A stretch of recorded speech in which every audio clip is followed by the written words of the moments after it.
সূরা মুলক যে বেশি বেশি পাঠ করবে, 1 নম্বর তার কবরের আযাব হবে না।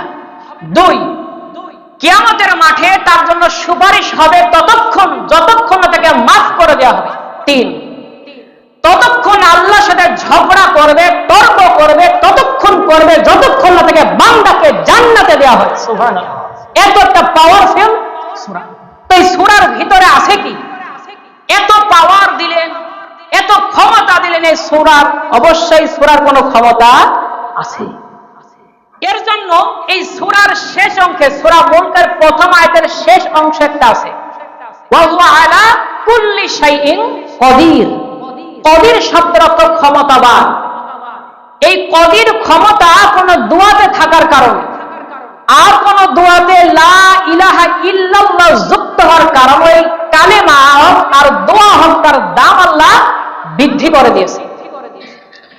কালিমাত তাওহীদ যাকে আমরা বলি, কালিমাত তাওহীদ যদি কেউ 100 বার পাঠ করে সকালে অথবা সন্ধ্যায়, তাহলে 10টি গোলাম আজাদ করার সমান সে সওয়াব পাবে। সুবহানাল্লাহ, 100টি নেকি লেখা হবে, 100টি গুনাহ মার্জনা করা হবে, মওকুফ করা হবে, এবং শয়তান সকাল থেকে সন্ধ্যা পর্যন্ত তার কোনো ক্ষতি করতে পারবে না।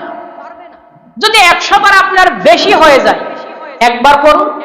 যদি একবার পড়েন তাহলে কালিমাত তাওহীদ, যদি একবার পড়েন তাহলে ইসমাইল আলাইহিস সালামের বংশ থেকে একটা গোলাম আজাদ করার সমান সওয়াব আপনি পাবেন। 10টি নেকি লেখা হবে, 10টি গুনাহ মার্জনা করা হবে, এবং সকালে যদি পড়েন সন্ধ্যা পর্যন্ত শয়তান কোনো ক্ষতি করতে পারবে, আর সন্ধ্যায় যদি পড়েন সারা রাত্রি শয়তান আর কোনো ক্ষতি করতে পারবে না। দোয়া লা ইলাহা ইল্লাল্লাহ ওয়াহদাহু লা শারীকা লাহু লাহুল মুলকু ওয়া লাহুল হামদু ওয়া হুয়া আলা কুল্লি শাইইন কদির। লা ইলাহা ইল্লাল্লাহ এই থাকার কারণে, আর ওয়া হুয়া আলা কুল্লি শাইইন কদির, আল মুলক, হাম, এই কয়েকটি শব্দ থাকার কারণে এর দাম আল্লাহ এত করে দিলেন, এত যে একটি গোলাম আজাদ, 10টি নেকি, 10টি গুনাহ মার্জনা, শয়তান তার কোনো ক্ষতি করতে পারবে না। আর 100 বার যদি পড়েন তো কথাই নেই। এই কালিমাত তাওহীদের সাথে আর দুটো শব্দ যদি যুক্ত করেন, যাকে বলা হয় বাজারে প্রবেশের দোয়া, যাকে বলা হয় বাজারে প্রবেশের দোয়া। যারা দোকানদার রয়েছেন, সচরাচর তো দোকান খোলার জন্য যান, যখনই ঢুকবেন তখন দোয়াটি পাঠ করবেন। যদি ওই বাজারে ঢোকার দোয়া আপনি পড়েন, আল্লাহ রাসূল সাল্লাল্লাহু আলাইহি ওয়াসাল্লাম বলছেন 10 লক্ষ নেকি তাকে দেওয়া হবে। সুবহানাল্লাহ, 10 লক্ষ গুনাহ মার্জন করা হবে, এবং জান্নাতে একটি ঘর নির্মাণ করা হবে। মনে হচ্ছে বানিয়ে বলছি না, দলিল তিরমিজির হাদিস 3428 নম্বর হাদিস। নেকিটা আল্লাহ পরিপূর্ণ করে রেখেছেন বান্দাকে জান্নাতে দেওয়ার জন্য। ফরজ নামাজ পড়ুন, একবার আয়াতুল কুরসি পাঠ করুন, মৃত্যু হতে দেরি, বান্দার জান্নাতে যেতে দেরি হবে না। আল্লাহু আকবার। একবার ওযু করুন পরিপূর্ণভাবে, কালিমা শাহাদা পাঠ করুন, জান্নাতের 8টি দরজা খুলে দেওয়া হবে। একবারে ওকে হয়ে আছে জান্নাতে যাওয়া, কিন্তু বান্দা যায় না, বান্দা বড় নাফরমান। এর জন্য এই শব্দগুলো থাকার কারণ, লা ইলাহা ইল্লাল্লাহ, আল্লাহ ছাড়া কোনো ইলাহ মাবুদ নাই, ওয়াহদাহু তার কোনো শরীক নেই, তিনি একক, লা শারীকা লাহু তার কোনো শরীক নেই, লাহুল মুলকু রাজত্ব তার, ওয়া লাহুল হামদু প্রশংসা তার, ইউহয়ী ওয়া ইউমীত তিনি জীবন দান করেন, তিনি মৃত্যু ঘটান, আল হাইয়্যু তিনি চিরঞ্জীব, লামিত তার মৃত্যু হবে না, বিয়াদিহিল খায়র সব কল্যাণ তার হাতে, ওয়া হুয়া আলা কুল্লি শাইইন কদির সমস্ত কিছুর ক্ষমতাবান তিনি। এটা বাজারে প্রবেশের দোয়া, ওই একই রকম, শুধু হাইয়্যু ওয়া মিত, আল হাইয়্যু লামিত, এই দুইটা শব্দ বাড়তি আছে, মুখস্থ করবে খুব সহজ। এবার চলেন সূরা মুলকে যান। সূরা মুলক আল্লাহ রাব্বুল আলামিন বলছেন তাবারাকাল্লাযী বিয়াদিহিল মুলক, তাবারাক বরকতময়, আল্লাযী যিনি, প্রাচুর্যময় তিনি, বিয়াদিহি হাতে, মুলক রাজত্ব, কুদরতি হাতে সব রাজত্ব তার। বরকতময় যিনি, যিনি বরকত দিতে পারেন, প্রাচুর্য সম্পদশালী তিনি, তার হাতে রয়েছে সবকিছু রাজত্ব। তাহলে আমি যদি প্রশ্ন করি ক্ষমতার উৎসকে, তো আপনি যদি বলেন জনগণ, তাহলে এটা শিরক হয়ে গেল। তাবারাকাল্লাযী বিয়াদিহিল মুলক, তার হাতে, কুদরতি হাতে সব রাজত্ব রয়েছে, তার মানে ক্ষমতার উৎসকে আল্লাহ। কারণ জনগণ আল্লাহর বান্দা, দাস, তাকে সৃষ্টি করেছেন, আর যিনি সৃষ্টি করেন রব, তিনি ক্ষমতার উৎস, জনগণ নয়। জনগণের মৃত্যু আছে, আল্লাহর মৃত্যু নেই। আল্লাহ সে কথাই বলছেন, কুল্লু মান আলাইহা ফান, সবকিছুর ধ্বংস আছে, ওয়া ইয়াবকা ওয়াজহু রাব্বিক, তোমার রবের চেহারা কোনদিন ধ্বংস হবে না, ওই সত্তা ধ্বংস হবে না, কিন্তু পৃথিবীর সবকিছুই ধ্বংস হবে। আর যিনি স্থায়ী থাকেন তিনি সকল ক্ষমতার উৎস।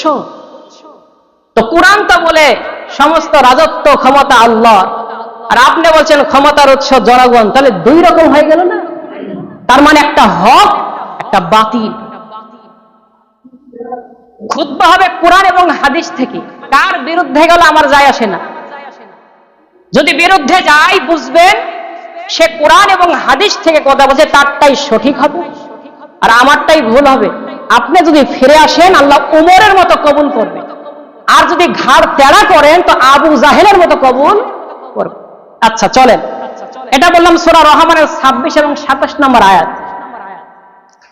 আল্লাহ রাব্বুল আলামিন বলছেন যদি সবই ধ্বংস হয়ে যায় আর আমি থাকি, আমার চেহারা সত্তা থাকে, সব রাজত্ব যদি আমার হয়, লিল্লাহি মুলকুস সামাওয়াতি ওয়াল আরদ, আসমান জমিনে যা কিছু রয়েছে সব আমার, লাহু মা ফিস সামাওয়াতি ওয়া মা ফিল আরদ, আসমান জমিনে যা রয়েছে সব আমার। এই রকম আয়াত দিয়ে গোটা কোরআন ভর্তি, গোটা কোরআনে আল্লাহর ক্ষমতা দিয়ে ভর্তি, গোটা কোরআনে আল্লাহর আদেশ নিষেধ দিয়ে ভর্তি, গোটা কোরআনে বেশিরভাগ আল্লাহর ক্ষমতা দিয়ে ভর্তি। তো আল্লাহ তো বলছেন সবই আমার, তাহলে রাজত্ব আমারই চলবে, এটাও আল্লাহ বলছেন। আলা লাহুল খালকু ওয়া লাহুল আমরু, সৃষ্টি যার, আইন চলবে তার। সৃষ্টি যার, আইন চলবে তার। তাহলে আল্লাহ সবকিছু সৃষ্টি করলেন, কোনটা কিভাবে হবে, ইউহি ওয়া ইউমিত, তিনি জীবন দান করেন, তিনি মৃত দান করেন, তিনি কোন গাছটা কিভাবে উঠলে বীজ উৎপাদন হবে, ফল দিবে, সবই তিনি জানেন। তিনি সবকিছু পরিবেষ্টন করে আছেন, এত ক্ষমতা তার। তা আল্লাহ বলছেন আলা লাহুল খালকু, সৃষ্টি যার, ওয়া লাহুল আমরু, আইন চলবে তার। তো আল্লাহর আইন যদি না আমরা আদায় করি, আল্লাহর আইন যদি বাস্তবায়ন না করি, মানুষের তৈরি করা আইন যদি আমরা মানি, তাহলে আল্লাহর সাথে শিরক হয়ে গেল, অংশীদারি স্থাপন করা। তো আল্লাহ তো বলছেন তাবারাকাল্লাযী বিয়াদিহিল মুলক, আমার হাতেই তো আছে রাজত্ব। সূরা আরাফ 7 নম্বর সূরা, সূরাতুল আরাফ 14 নম্বর আয়াত, সৃষ্টি যার, আইন চলবে তার। আচ্ছা, সমস্ত কিছু যদি তার হয়, আইন যদি তার হয়, তা আল্লাহ বলছেন যে আমি দুনিয়ার জীবনে প্রতিনিধি বানিয়েছি, তো আমি তাদেরকে ক্ষমতা দিব, কিছুক্ষণ, কিছু সময় ক্ষমতা দিব। যেমন আমি এই চেয়ারে আছি, মানে আমি এখন গিয়ারে আছি, কি আছি, গিয়ারে আছি। আপনি যদি কথা বলেন যে সব আল্লাহ রাসূল বলেছেন, তা বাতিল হয়ে যাবে। যদি আমি প্রশ্ন করি, উত্তর আপনি দিতে বাধ্য। আমি এখন চেয়ারে আছি মানে গিয়ারে আছি। আধা ঘন্টা পর আমার গিয়ার শেষ।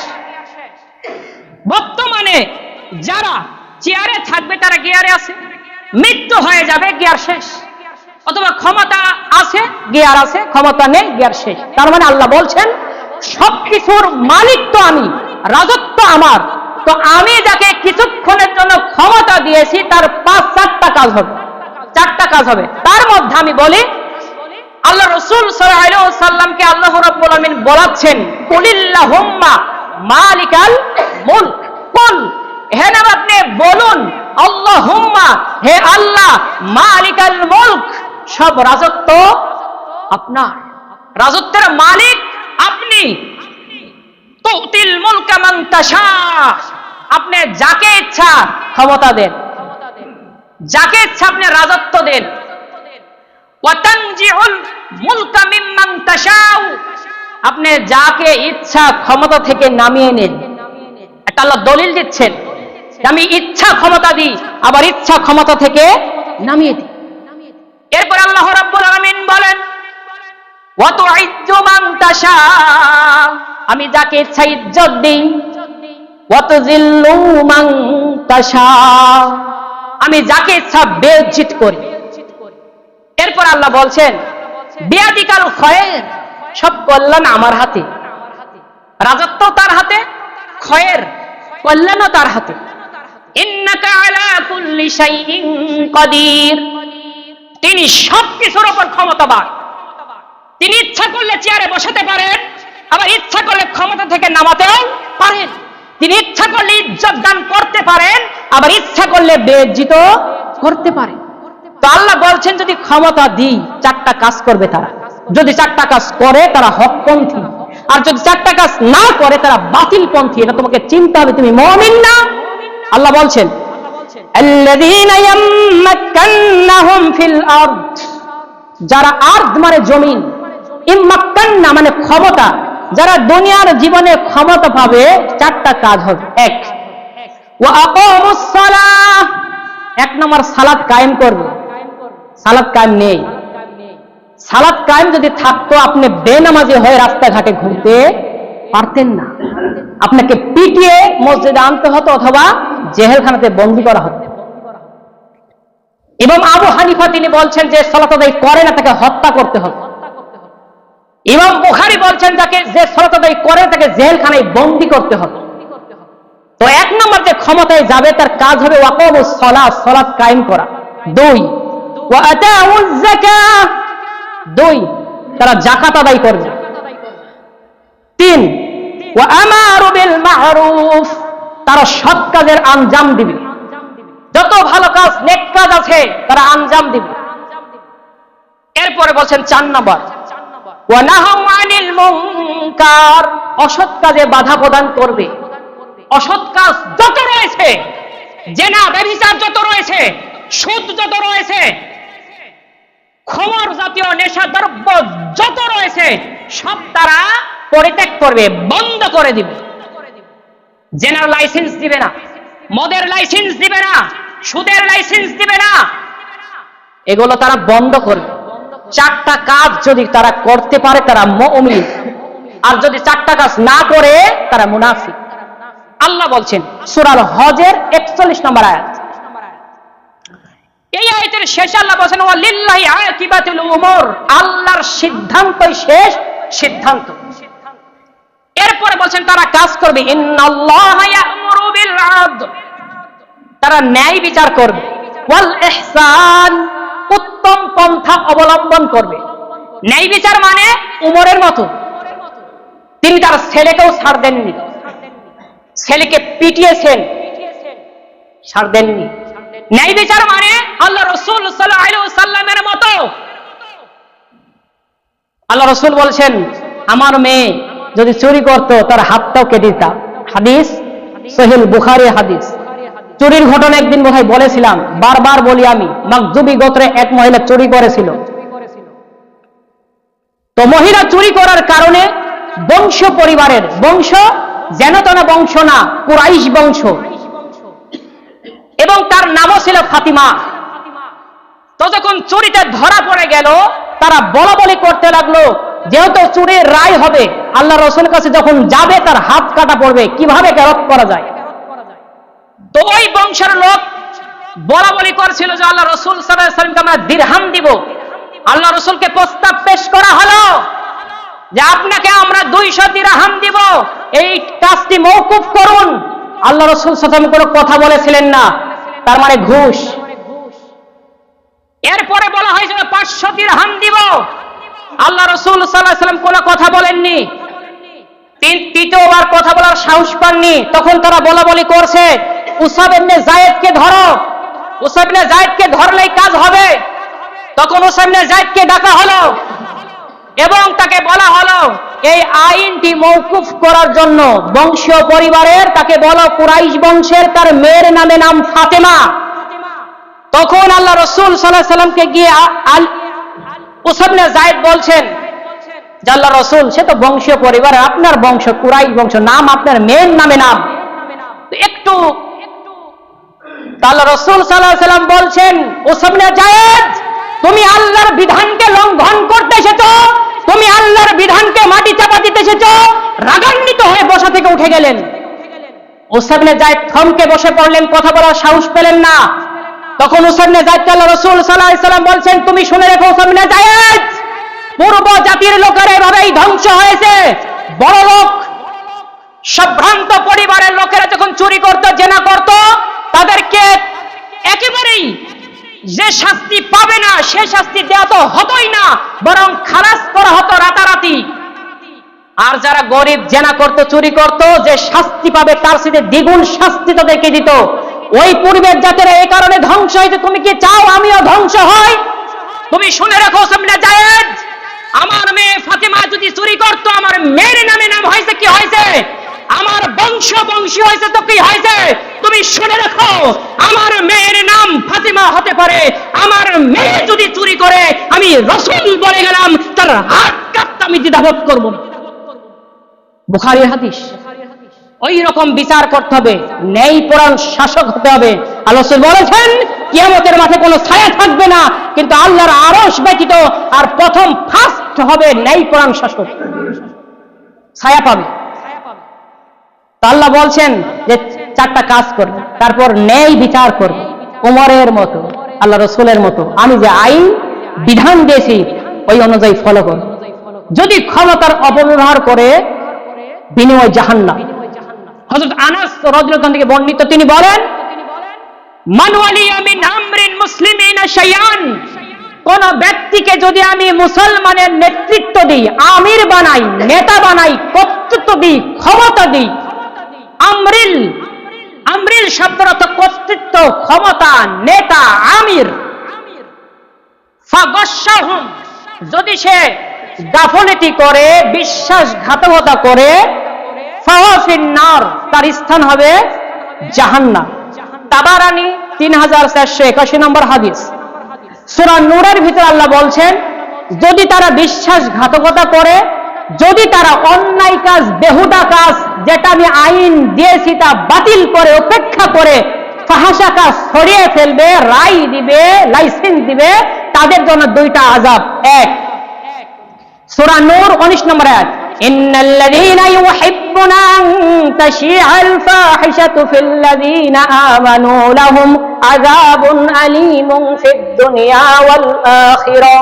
ইন্নাল্লাযীনা, নিশ্চয়ই যারা, ইউহিব্বুনা, পছন্দ করে, চায়, চেষ্টা করে, প্রচেষ্টা চালায়, ফাহিশা কাজ, অশ্লীলতা, বেহায়াপনা, জুয়া হতে পারে, মদ হতে পারে, জেনা হতে পারে, যত রকমের অশ্লীলতা রয়েছে ছড়িয়ে পড়ুক ফিল্লাযীনা আমানু, যারা ঈমানদার মুমিনদের মধ্যে এগুলো চাই যে ছড়িয়ে পড়ুক। আমি বললাম লাহুম আযাবুন আলীমুন ফিদ দুনিয়া ওয়াল আখিরাহ, দুনিয়াতে আমি পাকড়াও করব, আখিরাতেও পাকড়াও করব, আযাবে নিক্ষেপ করব। ওই নমরুদ ফেরাউনের দিকে তাকাও, নমরুদ ফেরাউনও আল্লাহর আইন বিরোধী কাজ করেছিল, তারা ফাহাশা কাজে আঞ্জাম প্রদান করত, তার দিকে তাকাও। আমি নমরুদ ফেরাউনকে ছাড় দিইনি, ছাড় দিয়েছিলাম, সময় দিয়েছিলাম, ছেড়ে দিইনি। আমি ধরি তো ধরি না, ধরলে পারে ছাড়ি না। ইন্না বাতাশা রাব্বিকা লাশাদীদ, আমার পাকড়া অত্যন্ত কঠিন। আমার পাখড়া অত্যন্ত কঠিন। তবে এই ক্ষমতা আমি কোনো যেনতেন লোকদের দিননি, আমি এই ক্ষমতা দিয়েছি নবীদের, আমি এই ক্ষমতা দিয়েছি সাহাবাদের, আমি এই ক্ষমতা দিয়েছি আউলিয়া আমার বন্ধুদের, পুরুষ যারা। আল্লাহ রাসূল সাল্লাল্লাহু আলাইহি ওয়াসাল্লাম বলছেন আর রিজালু কওমুন আলান নিসা, সূরা নিসার 45 নম্বর আয়াত। নারীর উপরে পুরুষের কর্তৃত্ব মর্যাদা, নারীর উপরে পুরুষের কর্তৃত্ব মর্যাদা। এখানে যে যাই লোক থাকতে পারেন, আমার কোনো সমস্যা নেই। আমি কোরআন এবং হাদিস থেকে কথা বলছি। আপনি আমার দিনী ভাই, আপনি মুসলিম, আমিও মুসলিম, আপনার ধর্ম ইসলাম, আমার ধর্ম ইসলাম, বিপরীত দিকে টানবেন না। যেটা আল্লাহ রাসূল বলেছেন, যদি বলতে হয় আল্লাহ রাসূলকে বলতে হবে, আর যদি বলতে হয় আল্লাহকে বলতে হবে। তো আল্লাহ বলছেন আর রিজালু কওমুন আলান নিসা, আলা মানে উপরে, নিসা মানে মেয়ে, মেয়ের উপরে, আর রিজাল মানে পুরুষ, মেয়ের উপরে পুরুষ কর্তৃত্ব করবে, রাজত্ব করবে। আল্লাহ বলছেন, আল্লাহ রাসূল বলছেন লা ইফলিহা কওমুন ওয়ালাউলা আমরাহুম রাওয়াতান, বুখারীর 4425 নম্বর হাদিস। লা শব্দ আগেই ব্যবহার করেছেন, লা মানে হবে না, ইফলুহা সাফল্য মণ্ডিত, সফল হবে না, কওমুন কোন জাতি, কোন গোষ্ঠী, ওয়ালাউলা আমরাহুম রাওয়াতান কোন জাতি তার পরিবারে, তার সমাজে, তার রাষ্ট্রে যদি নারীর হাতে ক্ষমতা অর্পণ করে, এটা আল্লাহ রাসূল বলেছেন, আমার কিচ্ছু করার নেই, ওই জাতি সফল হবে না। আল্লাহ বলছেন ওয়াইদ ক্বালা মালাইকাতি, আমি ফেরেশতা মণ্ডলীকে বলেছিলাম ইন্নী জাইলুন ফিল আরদি খলিফা, আমি জমিনে খলিফা নিযুক্ত করব। খলিফা যেন তেন খলিফা না, খলিফা শব্দের অর্থ প্রতিনিধি। তো ফেরেশতারা বললেন আল্লাহ আমরাই তো তাসবিহ গণনা করি, দাসত্ব করি, ইবাদত করি, সিজদা করি, রুকু করি, তাহলে আবার আপনি দুনিয়াতে এই খলিফা তৈরি করে কেন দাঙ্গামা হাঙ্গামা ফেসাদ করবেন? আল্লাহ বলছেন ফেরেশতারা তোমরা শোনো, আমি যা জানি তোমরা তা জানো না। তো আল্লাহ আরদি, আরদি মানে জমিন, জমিনে খলিফা নিযুক্ত করবেন। তো খলিফা নিযুক্ত করবেন, তার নাম কি ছিল? সর্বপ্রথম পুরুষটার নাম কি? আদম আলাইহিস সালাম। আদম আলাইহিস সালাম পুরুষ না নারী? পুরুষ। শেষ নবীকে হযরত মুহাম্মদ সাল্লাল্লাহু আলাইহি ওয়াসাল্লাম রাসূল কে পুরুষ না নারী? পুরুষ। এ পর্যন্ত যত নবী পাঠিয়েছেন কোন নবী নারী নয়, সব পুরুষ। কথা বিপরীত দিকে টানিয়েন না, বাস্তব যেটা সেটাই বলছি। হক গ্রহণ করেন অথবা আপনি বর্জন করেন, আপনার ব্যাপার। রাজনীতির গন্ধ খুঁজিয়েন না, বরং কোরআন এবং হাদিস থেকে কথা, এটাই বাস্তব। পরিবর্তন হয়েছে কিন্তু এটাই সত্য। তো আল্লাহ বলছেন যে আমি কোন নবীকে নারী করে পাঠাইনি, কোন উম্মতেও না। কারণ খলিফা নিযুক্ত করেছি তারা পুরুষ ছিল। দলিল সূরা নাহল 36 নম্বর আয়াত, ওয়ালাকাদ বাআসনা ফি কুল্লি উম্মাতির রাসূলা। কুল্লি মানে সমস্ত বা প্রত্যেক, উম্মতি মানে উম্মত, রাসূলা মানে প্রত্যেক রাসূল আমি পাঠিয়েছি একটাই দাওয়াত দিয়ে, আমি আবুদুল্লাহ, এক আল্লাহর আইন বাস্তবায়ন করবে, আমার ইবাদত করবে, আমার দাসত্ব করবে, আমার গোলামি করবে। ওই যে তানিবুত তাগুত, আর যত তাগুতি আইন রয়েছে বাস্তবায়ন আছে সবগুলো বাতিল করবে। প্রত্যেক রাসূল পাঠিয়েছেন উম্মতের জন্য একটাই দাওয়াত দিয়ে, হক যেটা সেটা প্রতিষ্ঠা করো, বাতিল যেটা ওটা বন্ধ করো। এর জন্য আল্লাহ বলেন ওয়া হুয়া আলা কুল্লি শাইইন কদির, আল্লাহ সব কিছুর উপর ক্ষমতাবান, আল্লাহ সব বিষয়ের উপর ক্ষমতাবান। সমস্ত ক্ষমতা তার হাতে, তিনি যা ইচ্ছা তাই করেন। 2 মিনিটে শেষ করে দিচ্ছি, সময় ওভার হয়ে গেছে, আমি ক্ষমা প্রার্থী। আর 2 মিনিট হলে আমি বক্তব্য শেষ করে দেব ইনশাআল্লাহ আজিজ। আবু হুরায়রা থেকে বর্ণিত, সামিতু রাসূলুল্লাহ সাল্লাল্লাহু আলাইহি ওয়াসাল্লাম, আবু হুরায়রা থেকে বর্ণিত, তিনি বলেন রাসূল সাল্লাল্লাহু আলাইহি ওয়াসাল্লাম বলেছেন ইয়াকবিদুল্লাহুল আরজ, আল্লাহ কিয়ামতের মাঠে জমিনকে হাতের মুষ্টিবদ্ধ করবেন। ওয়া বাতাউস সামা বিয়ামিনি, আসমানকে ভাঁজ করে তার হাতের ভিতর রাখবেন। ইয়াকুলু আনিল মালিক, তিনি বলবেন আমি রাজাধিরাজ, আমি মালিক, আমি বাদশাহ। আইনা মুলকুল আরদ, আরে দুনিয়ার বাদশারা কোথায়? দুনিয়ার রাজা বাদশারা কোথায়? দুনিয়ার প্রেসিডেন্টরা কোথায়? যারা আমার আইন বাতিল করে তোমরা নিজের আইন রচনা করেছো, তোমরা কোথায়? ইয়াউমা লা তামলিকু নাফসুন লিনাফসিন শাইআ, সেদিন কোন মানুষ কোন মানুষের উপকার করবে না। ওয়াল আমরু ইয়াউমা ইদিন লিল্লাহ, সব কর্তৃত্ব সব ক্ষমতা সেদিন আমার হাতে থাকবে।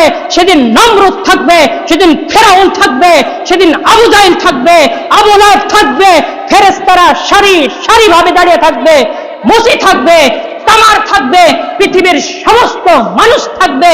আল্লাহ বলবেন আনাল মালিক, আমি বাদশা, আল জব্বার, আমি প্রতাপশালী, আল মুহাইমিনুল, আল আজিজ, আল কাহার। কে আছে আজকে আমার সামনে দাঁড়াও? আমি যে দুনিয়াতে আইন দিয়েছিলাম এই আইনের বিরোধিতা করেছে, যে বাতিল করেছে, আমার সামনে দাঁড়াও। কেউ কথা বলার সাহস পাবে না। ইয়াউমা ইয়াকুমুর রূহু ওয়াল মালাইকাতু সাফফা লা ইয়াতাকাল্লিমুনা, ফেরেশতারা সারি সারিবদ্ধভাবে দাঁড়ানো থাকবে, কেউ কথা বলার সাহস কেউ না, কেউ বলতে পারবে। কোন নবী সাহস পাবে? নমরুদ ফেরাউন বহু দূরের কথা, যত বড়ই প্রেসিডেন্ট হোক না কেন বহু দূরের কথা, কেউ সাহস পাবে না। তিনি বলেন ওয়াল ইয়াউমা ইদিল আমরু, নেতৃত্ব আমার। একজনই কথা বলবেন, যাকে অনুমতি দিবেন, তার নাম কি? মুহাম্মদ সাল্লাল্লাহু আলাইহি ওয়াসাল্লাম। যিনি কথা বলবেন তার পথ অনুসরণ করুন, আর যিনি ক্ষমতাধারী বাদশাহ তার পথ অনুসরণ করুন। এত ক্ষমতা এত পাওয়ার দেখানোর পর আল্লাহ কি বলছেন জানেন? ক্বালা রাব্বুকুম উদউনি আস্তাজিব লাকুম ইন্নাল্লাযীনা ইস্তাকবিরুনা আন ইবাদাতি সায়াদখুলুনা জাহান্নামা দাখিরিন। ক্বালা রাব্বুকুম উদউনি আস্তাজিব লাকুম, আরে বান্দা তুই আমাকে ডাক, আমি তোর ডাকে সাড়া দেব। আল্লাহু আকবার। এত পাওয়ারফুল রব, এত ক্ষমতাধারী রব, তিনি রাত দিন, দিনেকে রাত বানিয়ে দেন, দিনের পর রাত আনেন, রাতের পর দিন আনেন, মানুষ জীবিত করেন, মৃত করেন, যখন ইচ্ছা পানি বর্ষণ করেন, যখন ইচ্ছা ভূমিকম্প দিয়ে পৃথিবীকে উল্টে দিতে পারেন। এত ক্ষমতা যার, আর ওই ক্ষমতাধারীর বান্দা তুমি। তোমাকে আল্লাহ ইহুদি খ্রিস্টান করে পাঠাইনি, বদ্ধ করে পাঠাইনি, বরং মুসলমানের ঘরে শেষ উম্মত করে তোমাকে পাঠিয়েছেন। ওই রবের বান্দা তুমি। আল্লাহ বলেন ক্বালা রাব্বুকুম উদউনি আস্তাজিব লাকুম, বান্দা আমাকে ডাক, আমি তোর ডাকে সাড়া দিব। আল্লাহ শেষ কথা বলেছেন ইন্নাল্লাযীনা ইস্তাকবিরুনা আন ইবাদাতি, যারা অহংকার করে আমার থেকে মুখ ফিরে নিবে, আমার ইবাদত করবে না, আমার দাসত্ব করবে না, আমার গোলামি করবে না, আমার আইন মানবে না, সায়াদখুলুনা জাহান্নামা দাখিরিন, তাদেরকে আমি জাহান্নামে দাখিল করব।